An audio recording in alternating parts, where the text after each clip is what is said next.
In this video, we're continuing section 4.2 on maximums and minimums, and we're going to do a minimize example where we find the closest point. All right, so the example says find the point on y equals square root of x that is closest to 7, 0. Okay, so I'm going to go a little out of order here. You know, typically the first step is to find what it is that we want to minimize or maximize, and then step 2 is we draw a picture. I'm going to draw a picture first, just to get a feel for, well, what is the question asking? So let me draw some axes. It talks about this square root of x graph. So recall that that graph starts at the origin, and then it kind of curves like this. Y equals square root of x. And then it talks about this point 7, 0. So let me label that point, 7, 0. And it's asking us to find the point that's on this square root of x graph that is closest to the point 7, 0. I don't know exactly where that is, so, let me just roughly draw. Maybe it's somewhere here. I don't know the coordinates, so let me assign some variables to the coordinates. I'll call it x, y. So in terms of this picture, I am trying to minimize the distance between the 2 points. So that's step 1. Identify what it is that you want to maximize or minimize. In this case, it's minimize the distance between the 2 points. So that distance is the length of this line, and I'll assign a variable for that distance just to complete the picture. I'll call that d. Okay, so we are ready for step 3 now. Step 2 was drawing the picture. Step 3 is we write the objective equation. The objective is an equation for the thing that we want to maximize or we want to minimize. For this problem, that's distance. So I'm calling distance d. And the distance between 2 points, well, we can use the distance formula for that. We get a big old square root, something squared plus something squared. In the first parentheses, I subtract the x coordinates. So that'll give me x minus 7 squared. And then the second parentheses, I subtract the y coordinates. So y minus 0 squared. Okay. And then, my goal ultimately is going to be to try to minimize this thing. One of the things that makes this example, this equation, more complicated looking than the previous examples is the fact that, well, there's this big old square root that's over everything. Okay, so here's an idea for how I can get around that issue. Suppose that we looked at d squared instead of just d, and the smallest value of d squared was 25. So if in addition d was non-negative, so if we weren't looking at negative values at all, which makes sense here because d is a distance and that can't be negative, well, the smallest value of d would be the square root of this. It would be just 5. Okay, so my idea is going to be, let's try to minimize d squared instead of d, because that's going to get rid of the square root for us. And if I find the minimum value of d squared is like 16, well, then I square root that to get the minimum value of d, which would be like 4. Okay, so let's square both sides to get rid of the square root. So that'll give me d squared equals, on the other side, I'll get x minus 7, that quantity squared, and then plus y squared. Okay, all right, so I got my objective, but now I'm looking at d squared, just because it's a simpler looking formula. All right, and what I don't like about this is the fact that the right-hand side is in terms of more than one variable. I need to get it in terms of just one variable. And that's where we need our constraint equation. Remember, the constraint is another equation based on info that's given in the problem. Once I have the constraint equation, we'll use that to substitute into our objective. Okay, so what I want to do is give you a quick chance to pause the video for just 1 minute and see if you can identify what the constraint is, and then substitute it in once you have it. Pause it in 4, 3, 2, 1, pause it and try that for a quick minute. All right, so hopefully you did that. Hopefully you paused it to try it. Okay, so that constraint, that other equation, it's actually given to us in the problem. This point is on the graph of y equals square root of x. So I get to use that graph equation, y equals square root of x. I'm going to take that and I'm going to plug it into my equation where the y is.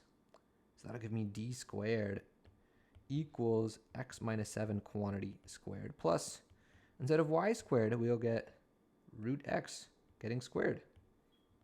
Okay, So now I can simplify this. I got d squared. If I FOIL this out, we'll get x squared minus 14x plus 49. Root x, once I square it, is just x.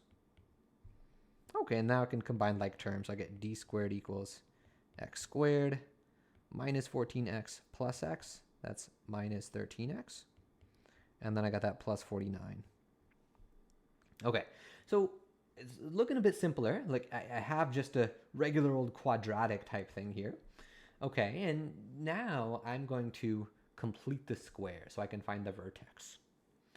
In this example, the leading coefficient of x squared is just 1. So I don't have to do that extra first step like I did in the last couple of examples where I would factor that leading coefficient out of the first two terms first. I don't need to do that. I can jump straight to the step where I take this coefficient of x and I divide it by 2. So that'll give me negative 13 over 2. And then I'll square the whole thing. I'll square the whole thing, and if I do that, I get positive. 2 squared is 4. 13 squared is 169.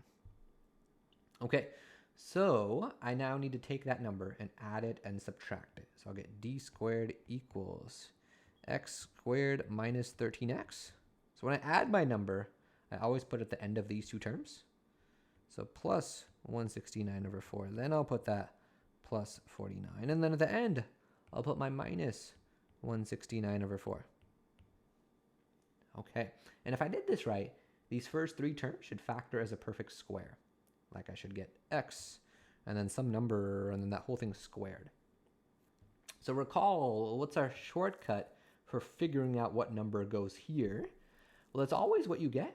You know, when you divide that b coefficient by 2. So when I divided it by 2, I just got negative 13 over 2. So let me go ahead and write that in. So negative 13 over 2. And if you were to test this, if you were to FOIL this out, well, it will give you these three terms, this quadratic, perfect square. Okay. All right, and then I'm also going to have to simplify this thing at the end. So I get a common denominator. If I multiply the 49 by 4 over 4, 49 by 4 over 4, and then minus 169 over 4. Well, this 4 multiplies that 49. So I end up getting, let's see, I end up getting 196 over 4. So 196 over 4 minus 169 over 4. And when I do that subtraction, let's see, I get 37. I get 37. Oh, no, 27. 27 over 4. Right. Okay. So what I have now is d squared equals parentheses x minus 13 halves, that quantity getting squared. And then this whole thing became just plus 27 over 4. Okay, so I completed the square. This thing is in my vertex form. So let me write down the vertex. The vertex. Okay, so the x coordinate is what I plug into the perfect square to make that be 0. That's 13 over 2. And if I do plug in 13 over 2 into here, what do I end up getting? Well, this part is 0, and then I get plus 27 over 4, and that leaves me with 27 over 4 for that y coordinate. Okay. So, as we've done in our last few examples of problems like this, then I want to identify what variable goes with each coordinate. Okay, because our variables might not be x and y anymore. So the x coordinate, well, what variable is over here where x usually is? Well, okay, luckily it's still x. So 13 over 2 is still just x. And what variable do we have here for the y coordinate? Well, y normally goes over here, but instead of y, I have d squared. So that is d squared. It's not just d, because I don't just have d there. I got d squared. So that is d squared. Okay. So before I do anything further, remember, when I get my vertex, I always want to verify, well, is it what I wanted it to be? Like, is it a max or is it a min? What was I looking for? So my parabola, in my quadratic, the leading coefficient, technically I could see it way back when over here, there was technically a 1 in front of the x squared. So that leading coefficient A is greater than 0, which means we have an upward parabola, And so if I draw an upward facing parabola, something like this, well, at the vertex, we have a min. There is a min at the vertex. And is that what we were looking for in this problem? Well, yeah, we wanted to minimize the distance. Okay, so this explanation here shows why we have a min at this vertex rather than a max. So this explanation is absolutely essential. If we didn't have that, it wouldn't be clear why it's a min. You know, for all intents and purposes, maybe it's a max, and that would be incomplete then. Okay, so what is the question now ultimately asking for in part A? Find the point, meaning let's get the coordinates x and y. So based on my variable identification, I know what x is. So we are trying to find the point now. Find the point. And I know the x coordinates of the point. We got 13 over 2. We got 13 over 2. So what I need is the y coordinate. But the y coordinate is not this. Remember, we identified that's d squared. It's not y. How do I get y? Well, I can use my constraint equation. We know y equals root x. So let's use that. So y equals root x. And if I plug into that, you know what? Let me go ahead and just plug in. I'll get square root of 13 over 2. Square root of 13 over 2. So my point, its x coordinate is 13 halves. And my y coordinate is root 13 over 2. Okay. The problem didn't say I have to rationalize the denominator or anything like that. So it'd be fine to leave it like this. Okay. All right. Let's do part B and finish this example off. That says find the closest distance.